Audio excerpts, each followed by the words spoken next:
Hello dears, പെട്ടെന്നൊന്ന് പുറത്ത് പോകണം. അപ്പോൾ സിമ്പിളായിട്ടൊന്ന് റെഡി ആയാലോ.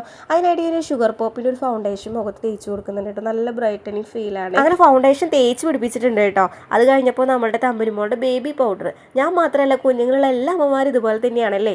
ബേബി പൗഡർ അല്ലേ യൂസ് ചെയ്യാറ്? കമൻറ്റ് ഇടണേ. കൈകൊണ്ട് തേക്കുന്ന പരിപാടി ഞാൻ നിർത്തിയിട്ടോ. ഇപ്പോൾ ബ്രഷ് കൊണ്ടാണ് ചെയ്യാറ്. പിന്നെ ഇതാ കാജലിൻ്റെ ഐ സ്റ്റിക്ക് കൊണ്ട് രണ്ട് കണ്ണും നന്നായിട്ട് കറുപ്പിച്ച് കൊടുക്കുന്നുണ്ട് കേട്ടോ. എന്നും മേച്ചൊപ്പിക്കുന്ന ഞാൻ മേച്ച് നോക്കാണ്ട് ഒരു കുട്ടി പൊട്ട് തൊട്ട് കൊടുത്തിട്ടുണ്ട് കേട്ടോ. പിന്നെ നമ്മുടെ ഐബ്രോ ഒന്ന് കറുപ്പിച്ച് കൊടുക്കുന്നുണ്ട്. മറ്റേ കൈ കൊണ്ട് എടുത്ത് തേക്കുന്ന പരിപാടി ഞാൻ നിർത്തിയിട്ടോ. പുരിക നല്ല പെർഫെക്റ്റ് ആയിട്ട് തന്നെ നിൽക്കുന്നുണ്ട് കേട്ടോ ഇതുകൊണ്ട് ചെയ്ത് കൊടുത്തപ്പോൾ. പിന്നെ ലിപ് ബാം ആണ് കേട്ടോ തേച്ച് കൊടുത്തത്. നല്ല സ്മെല്ലാണ്, സൂപ്പർ ആയിട്ടുണ്ട്. അത് ഇട്ട് കൊടുത്തപ്പോൾ തന്നെ ലിപ്സ്റ്റിക് ഇട്ട ഫീലിംഗ് ആയിരുന്നു കേട്ടോ. ചുണ്ട് നന്നായി ചോദിച്ചിട്ടുണ്ട്. പിന്നെ ഒരു കുട്ടി സിന്ദൂരം അങ്ങ് തൊട്ട് കൊടുത്തിട്ടുണ്ട്.